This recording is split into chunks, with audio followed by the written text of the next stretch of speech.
like I said, I stay up at night thinking of ways to like relate to different people in a visual way and something that interests them, like that's catered to their personality. And we have been talking about that a lot, personality types and how different people respond. So I think there's a place for that. Now, of course, some people are not going to enjoy that, so you can pick and choose who you use it on, but it does work. Welcome to Dental Hygiene Development. We invite you to listen along as we discuss everything dental hygiene, from personal and professional development. My name's Autumn. And I'm Paige, and we're just two best friends discussing what we love to do.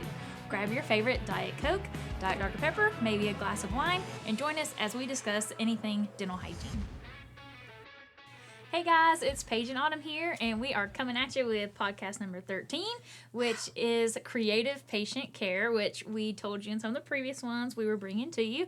I'm super excited about this one because I feel like this goes with my personality types, which we've been talking about. Yes, absolutely. So don't judge me if I don't have many of the ideas as Paige, because as we've talked about in the last couple podcasts, her temperament and all that stuff, that is more her deal, the creativeness. Yeah. I'm the more practical one. So I'm going to learn a lot from this with you guys. Yeah, hopefully, right? Yeah. She teaches me stuff all the time. So, no, this one's going to be more lighthearted and fun, and like it comes back to every patient is different. People communicate differently.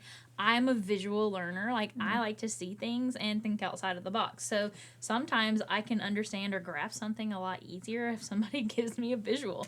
So I use the same thing in the dental chair when I'm talking to certain patients. Sometimes it comes down to like teenagers. I feel like sometimes they don't really care about the facts and stuff. So I'll say something kind of funny, but that is saying the same thing.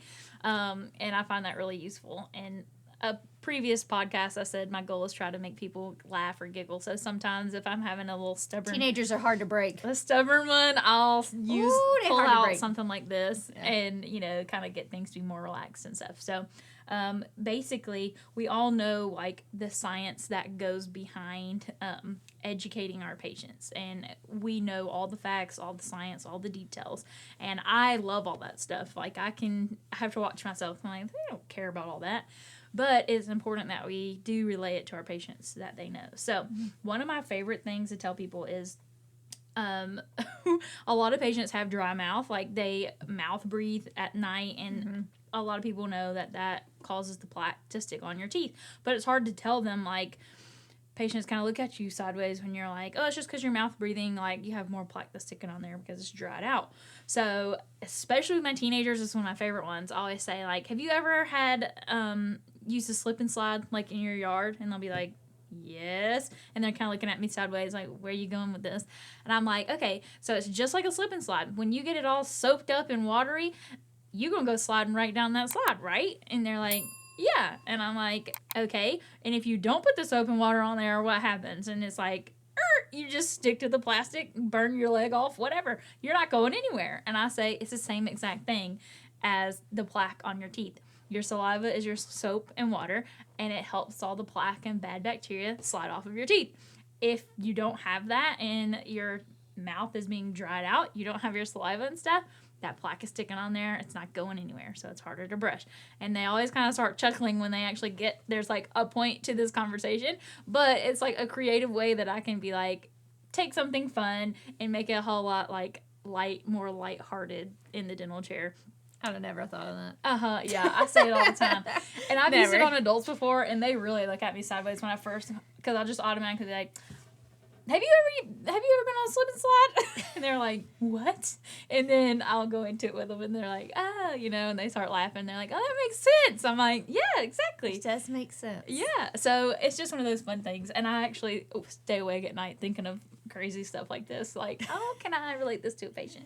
So, yeah, that's one of my favorites. And then another one that I came up with for men, because I feel like men can be very challenging in wanting to know the facts and information. They're just like, I'm just here because my wife made me come, So I actually, if they're like a sports fan, and you can tell people are sports fans. Yeah, they come in wearing the stuff. Absolutely. So my other favorite is I'll start talking about football. I'm like, okay, look at it this way. I'm like, you wouldn't be the coach of a football team and send just your offense out there with no defense, right? And expect to win the game. No, you're not going to win if there's no defense on the field. Mm-hmm. Are you going to win if you've got, like, half your defense out on the field? Nope, probably not. I'm like, it's the same thing with your oral hygiene. Like, the plaque and bacteria or whatever, like, consider them your offense and all the things we're telling you to do, brushing, flossing, rinsing. That's your defense. Like, if you're not doing it comprehensively and taking care of your mouth, like, you're probably going to lose the game. Like, you're going to have some things in your mouth, cavities, crowns, like, expensive things that you're going to need to deal with. So think of it as, like, you know, we're here, we're playing this football game. Like, this is a competition and we're trying to win, you know? And, like, I feel like in competitive people, I feel like that kind of click something in them too. Yeah. You can tell when people are a little bit competitive, but I love to do that, and it's funny to watch their brains kind of like thinking through the scenario of it, and they're like, oh, you know, like, well, that makes sense, and it almost puts it on a level of like easiness that makes so much sense that they're kind of like, oh man, like, why haven't I been doing that before? Yeah. So like I said, I stay up at night thinking of ways to like relate to different people in a visual way and something that interests them, like that's catered to their personality. And we have been talking about that a lot, you know, personality types and how different people respond. So I think there is a place for that. Now, of course, some people are not going to enjoy that, so you can pick and choose who you use it on, but it does work and it is fun. I think it's fun to use it in the dental chair. But let's see. I had two other ones that I came up with. Okay, so this one's a perio one. A lot of people, you know, everybody's like, oh, I just thought bleeding was normal when I floss and all this stuff. And you're trying to explain it to them and all these terms like bacteria and this and that and whatever. They don't understand. So those people who I know, I'm like, see, it is not sinking in. They're just not taking this information in. I'll just say, okay, so everybody has fallen and skinned their knees. I'm like, when you skin your knee, you've hurt the skin, you've damaged it. You're going to have bleeding there, right? And they're like, yeah, right, duh, you know, absolutely. And so I'm like, it's the same thing with your gums. I was like, when they're bleeding, they're not healthy. You've injured them, and the bacteria has injured them. And so you should not see bleeding in there. It's not normal. Yeah. It's common. You know, falling and scraping your knee is common, but that doesn't mean it's like the norm. You shouldn't always, your skin should not be just bleeding as you're walking around. That's not normal. You wouldn't be okay with that. You're going to clean it and doctor it. And then when we're talking about SRPs and they're worried about pain, and I'll say, well, it's the same thing as that skinned knee. It's going to hurt when you initially have to clean it out and, like, you know, bandage it up, but you know you're doing it to heal it. And I said, it's the same thing with an SRP. You may have some discomfort, but it's short-term lived, you know, it's only a couple of days usually, and it's going to feel better. And so it's just a different process to calm their anxiety of like, this is something we deal with all the time, but this is another way you can think about it and relate to it. It tells them it gives them something to think on and kind of counteract getting out of the dental setting of like, because they get in their head and they have anxiety. And I think once you kind of distract them a little bit, but in a way that you're actually still teaching and educating them, it's helpful and they're listening a little better. The rash on your, like, I use that too in perio, but I use it when I'm explaining how we use locally applied antibiotics for it. So we talk about if you were to fall and scrape your arm and you got a really bad road rash, like, what do you got to do first? Before you do anything, if you were to just take an antibiotic by mouth, it's without cleaning it, it's not going to heal. Right? So if you take that same one, first thing the doctor is going to do is they're going to clean it out. You know, i.e. the SRP. We're going to clean all the bacteria out. But if they just cleaned it out and they didn't put an antibiotic underneath there, you're not going to, yes, it's going to heal some because you cleaned all the stuff out that's causing it, but you're not going to get the maximum amount of healing if you don't use an antibiotic as well. And if we were to take something by mouth, one, we're taking a lot of antibiotics into our mouth, but if we were to use a specific prescription thing like an ointment instead of taking it by mouth on your arm, it's going to work better than taking it by mouth. Which is the same thing we use when you use locally applied antibiotics. We're going to clean it out first, and of course it's going to heal because we're getting rid of the bacteria. But we know as hygienists we're not perfect, so we're not going to get every bit of that. So by coming back and use something like an Arrestin or an Astradox, we're going to put that back in there to get rid of the bacteria that we can't possibly get to. And we're going straight to the source and using it by placing it in their mouth instead of something that they take by mouth. Love it. So it's kind of the same. It's a 2-for-1 perio analogy. Exactly. I mean, it's perfect. And I use that same kind of analogy, like you're saying, like you have to revert it back to how, like, the outside of the dental world, because for some reason people think their head is separated from the rest of their body. Yep. So it's not the same. So when you tell somebody they need an SRP, they can think they can just get a prophy. Right. They don't understand. So they don't understand. They're just like, I don't want that.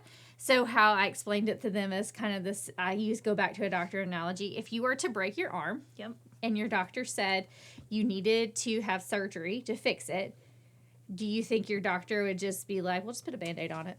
Right. And would you want your doctor to just put a Band-Aid on something that needed surgery? Really mad. You would be very mad that they didn't fix it, especially when later on this arm starts to fall off. That's the same thing. If we don't treat the bacteria and do the SRP, eventually that tooth's gonna fall off, or fall out. And that's very true. Yeah, because they're not treating it. So we have to do things, we have to explain to patients a little bit differently to make them understand that you wouldn't do this at the doctor's office. You wouldn't second guess them, don't second guess this, and you have to give them analogies. I think the creative part of it is finding ways to have analogies that fit each patient that they're going to understand. And I think medical analogy, especially something like that, is going to be easy for a patient to understand. Absolutely. Yeah. And then I have one more that I use on teenagers that is, they get it. So I also will tell them, like, if you've been up, all night and doing other things other than studying for your test that you have upcoming, are you going to expect to ace that test? Probably not. And so I'll say, like, your home care is like studying for your test. Like, can you maybe get away with it and get like a B or, somewhere like, okay, we're doing okay? Yeah, sure. But you're probably not going to get to your best self. So it's like, the more you're doing these things, the closer you're going to get to that, pinnacle of greatness, So I'll kind of relate it back to studying for a test. Like, yes, you might get a B or a C or whatever and, like, pass, but long term, that's not doing you any good. And the more you do that, the more down that hill you're going. So it's like, I will compare it to that. And then they're kind of like, yeah, okay. Teenagers, it's funny to see them get it. And then they're just like, roll their eyes or whatever. Mm-hmm. But as long as it sank in, and I think that they acknowledge, like, okay, I get that.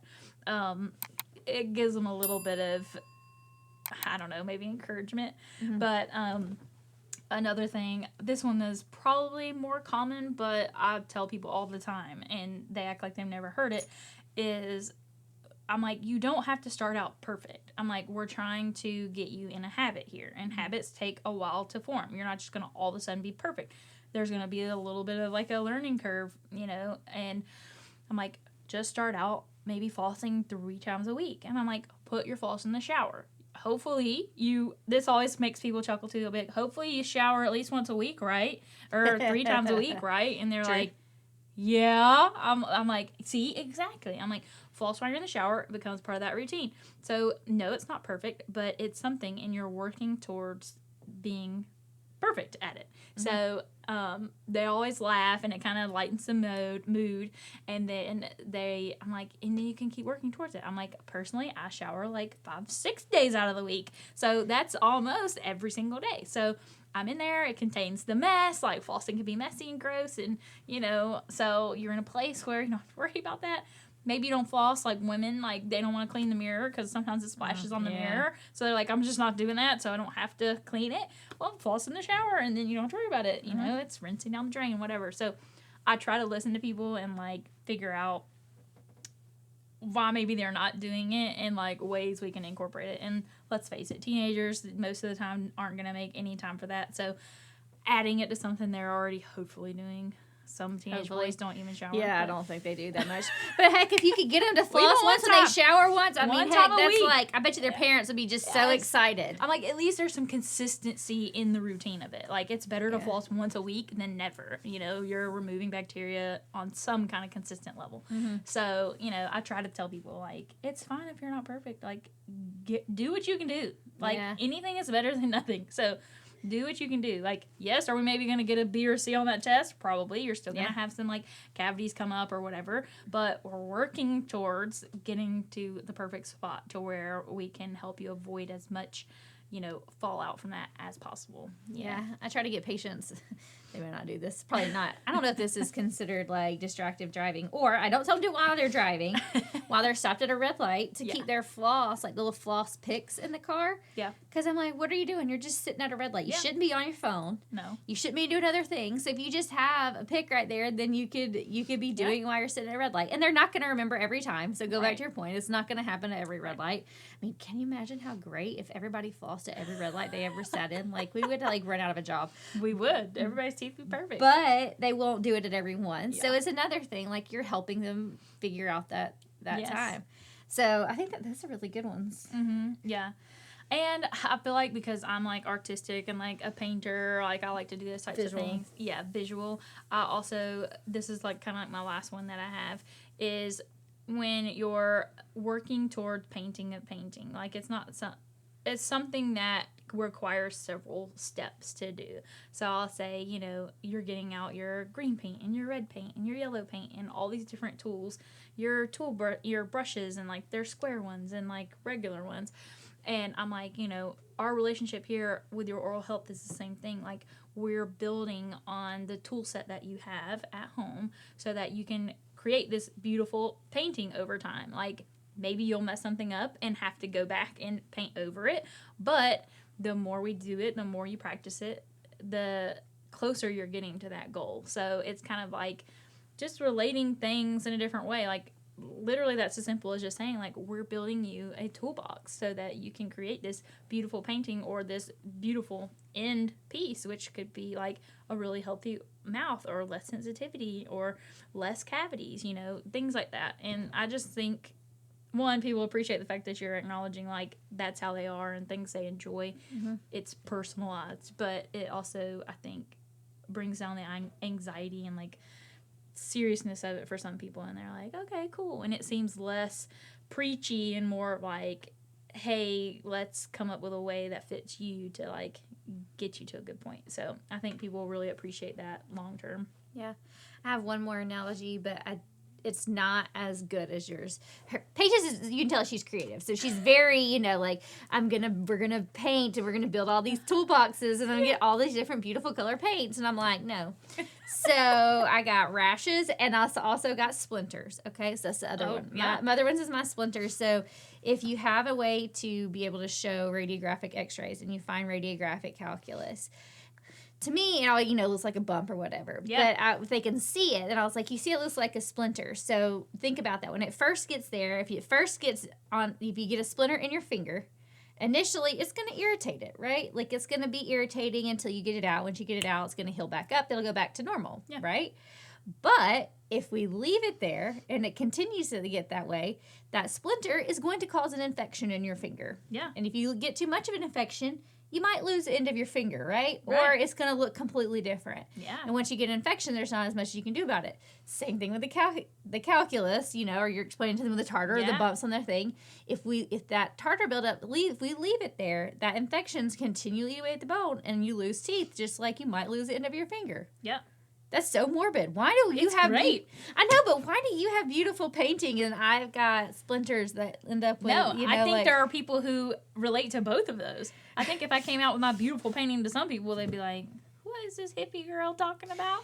And then if you brought that out to somebody who's like, woohoo, they'd be like, ooh, that's so morbid. But I think it's, again, tailor it to the patient. But I think it's genius. It makes complete sense to me. Like, oh, yeah.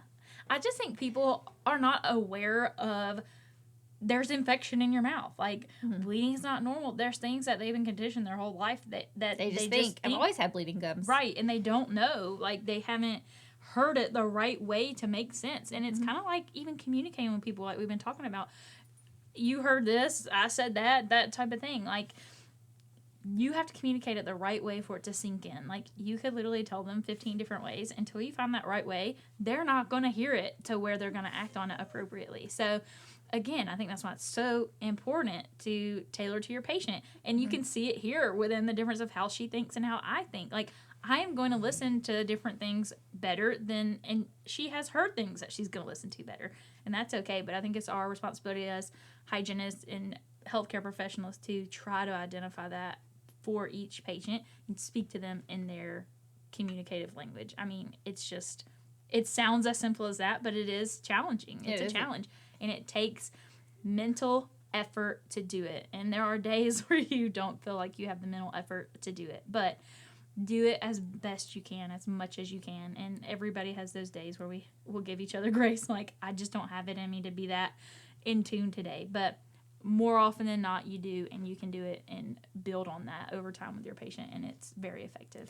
Yeah, and I think one of the biggest reasons that we've started DHD is really to give hygienists a community to talk to and to talk through these things, because I guarantee you that there's a bunch of hygienists that are listening right now thinking about creative things that they say to their patients to make them understand. And if you are, please share it with us. Share them. Yes, like drop it in the comments, like do everything, because we want to hear it. Because share the good stuff with us. Exactly, because we're here to share it with you so you can take it back to your patients and do better and, you know, try to help your patients, because I am not a creative person. So when Paige gives me all these great things and I'm like, oh my gosh, the next time I see a teenager, I'm like, oh my God, slip and slides.